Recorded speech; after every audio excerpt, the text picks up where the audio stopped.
وَلَا تَجِدُ أَكْثَرَهُمْ شَاكِرِينَ، اور تو دیکھے گا کہ ان کی اکثریت تیری شکر گزار بندوں پر مشتمل نہیں ہوگی۔ یہ چیلنج تھا،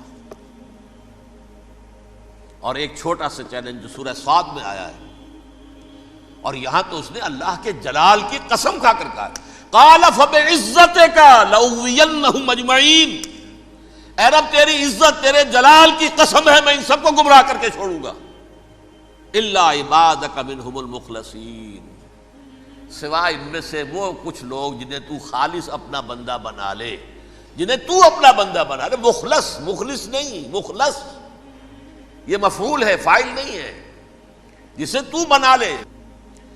بعض لوگوں کو اللہ چن لیتا ہے، هو اجتباکم، تمہیں چن لیا ہے، استفاء، اجتباء، بس وہ بچیں گے جن کو تو اپنی خاص امان میں لے لے گا، باقی میں سب کو گمراہ کر کے چھوڑوں۔ یہ ہے اصل دنیا میں نوع انسانی کا ابدی دشمن، ازلی سے ابدی تک۔ اور اس میں نوٹ کیجئے کہ اس کی اصل بنیاد کیا ہوئی؟ دو لفظ، تکبر اور حسد۔ استکبرا، تکبر کیا، انا خیر منہ، میں اس سے بہتر ہوں۔ یہ ساری بس کی گانٹھ یہی ہے، سب سے بڑی گمراہی کی وجہ یہی ہے۔ اسی لیے کہا ہے حدیث میں لن يدخل الجنہ من کان فی قلبہ مثقال حبۃ من کبر، جنت میں ہرگز وہ شخص کبھی بھی داخل نہیں ہو سکے گا جس کے دل میں رائے کے دانے کے برابر بھی کبر ہے۔ تکبر سب سے بڑا جرم ہے۔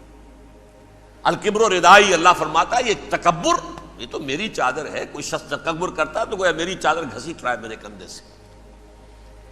عرب میں کسی شخص کی توہین کرنی ہوتی تھی تو اس کی چادر گھسیٹتے تھے، ننگا کر دیا گویا کہ یہ میری ردائی ہے، الکبر ردائی، یہ میری چادر ہے، یہ جامہ مجھے زیب دیتا ہے، مجھ پر راستہ تھا۔ اور حسد، آدم کو جو برتری عطا ہو گئی اس حسد کی آگ میں وہ جل رہا ہے اور اس کا انتقام لینا چاہتا ہے۔ آدم سے بھی، آدم کو بھی گمراہ کیا، جنت سے نکلوایا، ویسے نکلنا تو انہیں تھا ہی مشیت اذنی میں، لیکن فوری طور پر اللہ کے حکم کی خلاف ورزی تو کروائی نا۔ فعصى آدم ربہ فغوى، آدم نے اپنے رب کے حکم کی نافرمانی کی اور گمراہ ہوا عارضی طور پر۔ یہ دوسری بات ہے، توبہ کر لی، اللہ نے توبہ قبول فرما لی، معاف کر دیا۔ کوئی مستقل جو ہے وہ نسل انسانی پر اس گناہ کا اثر متوارث طور پر نہیں آ رہا ہے، ختم ہو چکا معاملہ، ہوا تھا ہو گیا۔ فتلقى آدم من ربہ کلمات فتاب علیہ انہ هو التواب الرحیم۔ اور توبہ کی شان یہ ہے جب وہ قبول ہو جائے اللہ کی جناب میں، کیا التائب من الذنب کمن لا ذنب لہ، گناہ سے توبہ کرنے والا ایسے ہوتا ہے جیسے اس نے کبھی گناہ کیا ہی نہیں تھا۔ لیکن بہرحال وہ گمراہ کرنے میں کامیاب ہو گیا، حضرت آدم اور حوا کو بھی، اور نوع انسانی کی عظیم اکثریت، عظیم اکثریت، عظیم اکثریت اس کے داؤ میں آئی ہوئی ہے نہیں۔ کتنے ہیں وہ عباد اللہ المخلصین، الا عبادک منہم المخلصین، کتنے ہیں جو واقعتاً خالصتاً اللہ کے بندے بن گئے ہوں، جنہیں اللہ نے اپنا بنا لیا، اپنا قرار دے دیا۔ اب اس کے ساتھ نوٹ کیجئے، اس ابلیس کے ساتھ ایک فوج بھی ہے جسے قرآن مجید میں کہا گیا ہے یہ اس کی پارٹی ہے، حزب الشیطان، یہ اکیلا نہیں ہے۔ ایک تو وہ عزازیل ہے، اس کی طویل ترین عمر اللہ نے دے دی، وہ تو قیامت تک رہے گا۔ باقی بھی جنات جو ہیں ان کی نسل میں سے، یا اس کی نوع میں سے، اس کی نسل میں سے، جنات کی عمریں انسانوں کی عمروں سے زیادہ ہیں، بہت زیادہ ہیں، لیکن پھر بھی اتنی نہیں ہے۔ یہ خاص ہے اس کا معاملہ کہ اس نے کہا تھا رب انظرنی الی یوم یبعثون، مجھے دے دے مہلت اس وقت تک تاکہ میں ثابت کر کے دکھا دوں کہ جسے تو نے یہ خلافت دیا یہ اس کا اہل نہیں ہے۔ Let me prove this point ولا تجد اکثرہم شاکرین، تو ان کی اکثریت کو شکر گزار نہیں پائے گا۔ وہ ابلیس جو ہے وہ ریکروٹ کرتا ہے اپنے فوجی، اول تو خود جنات میں سے جو اس کے نمبر 1 لشکری ہے۔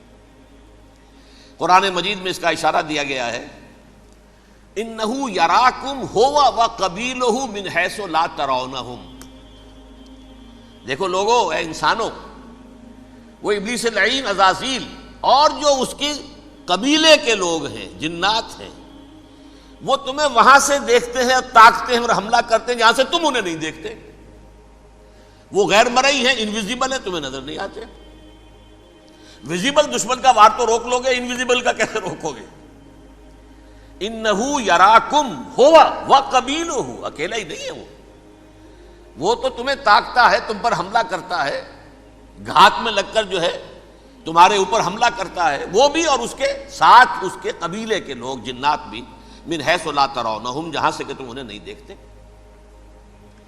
لیکن اس کے علاوہ وہ انسانوں میں سے بھی ریکریوٹ، رنگ روٹ وہ برپا کر، وہ جو ہے ان کو اپنے پاس رکھتا ہے فوج کے اندر.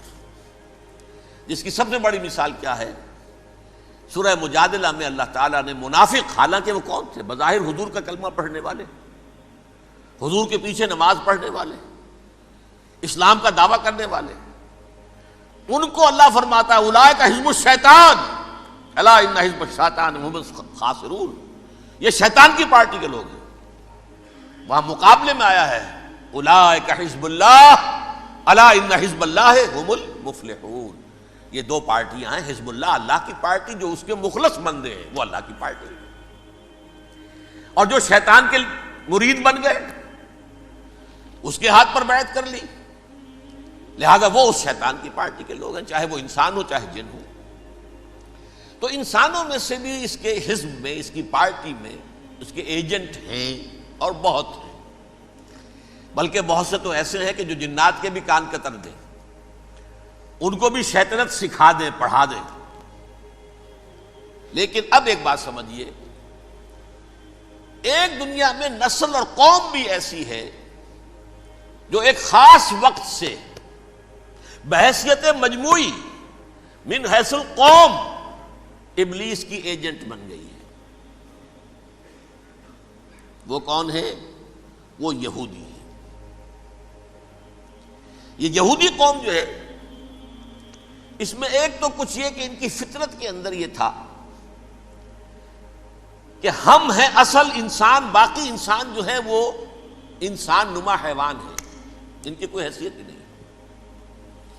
ہم ہیں اصل انسان، نحن ابناء اللہ واحباؤہ. باقی یہ جنٹائلز، یہ گوئمز، غیر یہودی، یہ تو حیوانات ہیں. اب جیسے کہ انسانوں کو حق ہے کہ حیوانوں کو ایکسپلائٹ کریں، استعمال کریں. گھوڑے کو آپ تانگے میں باندھتے ہیں کہ نہیں؟ اس کی پسینے کی اور محنت کی کمائی ہے جو کھاتا ہے تانگا چلانے والا. البتہ یہ ضرور ہے کہ چونکہ اگلے روز پھر جوتنا ہے تو کچھ نہ کچھ تو اسے بھی کھلائے گا نا، اپنی کمائی میں سے کچھ دانے کھلائے گا، کچھ اور گھاس دے گا. یا بیل کو جوتنا ہے ہل میں تو کچھ نہ کچھ اس کو دینا ہوگا کھانے کو، لیکن پھر اسے استعمال کرنا ہے. تو ان کا مستقل قول یہ ہے کہ اصل انسان ہم ہیں، باقی پوری نوع انسانی ہمارے لیے حیوانوں کے درجے میں. ہم چاہیں جس طرح انہیں استعمال کریں، ایکسپلائٹ کریں، دھوکہ دیں، جیسے چاہیں لوٹیں، کھسوٹیں، سب کچھ کریں، بدعہدی کریں، ان سے سود لیں، سب کریں، جو بھی ممکن طریقہ ہو، یہ ہمارے لیے ہم ڈومینیٹ کریں گے، اور یہ در حقیقت ہمارے اعلی کار ہیں. ایک تو اس اعتبار سے یہود بقیہ پوری نوع انسانی کے دشمن بن گئے. قرآن مجید کی وہ آیت بھی میں نے آپ کو سنائی ہے، وَقَالُوا لَيْسَ عَلَيْنَا فِي الْأُمِّيِّينَ سَبِيلٌ. یہ امیین کہتے تھے نا ان کو، جو غیر یہودی ہیں، کیونکہ ان کے پاس کتاب تھی، تورات تھی، اور کتاب نہیں تھی کسی کے پاس، لہذا یہ ان پڑھ ہے، پاگل ہے، جاہل ہے، امی ہے. ہم ہیں صاحب کتاب، ہمارے پاس شریعت، ہمارے پاس کتاب. یہ لوگ ان پڑھ ہیں، جاہل ہیں. لیس علینا فی الامیین سبیل. ان امیین کو ہم لوٹیں، کھسوٹیں، دھوکہ دیں، فریب سے جو کریں، چوری کریں، ڈاکہ ڈالیں، جیب کے قطرے، جس طرح بھی کریں ہمارے لیے جائز ہے، ہمارے اوپر کوئی گرفت نہیں ہوگی. اللہ تعالیٰ ہم سے یہ نہیں پوچھے گا تم نے جھوٹ کیوں بولا تھا اس کے ساتھ، تم نے وعدہ خلافی کیوں کی تھی اس کے ساتھ، تم نے کیوں دھوکہ دیا تھا اس کو، تم نے کیوں اس کا مال جو ہے غبن کر لیا تھا، ہڑپ کر لیا تھا. نہیں، ہم پر پوچھ نہیں ہے. اس اعتبار سے ایک تو یہ انسانیت کی دشمنی ان کی گھٹی میں پڑ گئی، اس غلط خیال کی وجہ سے. ہم تو بخشے بخشائے ہیں، we are the chosen people of the Lord. ہمیں تو اللہ اگر جہنم میں داخل بھی کرے گا تو صرف چند دن، لن تمسنا النار الا ایاما معدودات. باقی اصل میں تو ہم تو اللہ کے پسندیدہ، نحن ابناء اللہ واحباہ، اس کے بیٹوں کے مانند بڑے چہیتے ہیں، لاڈلے ہیں۔ یہ باقی دنیا، باقی انسان ہماری چراہ گاہ ہے، جیسے چاہیں چریں۔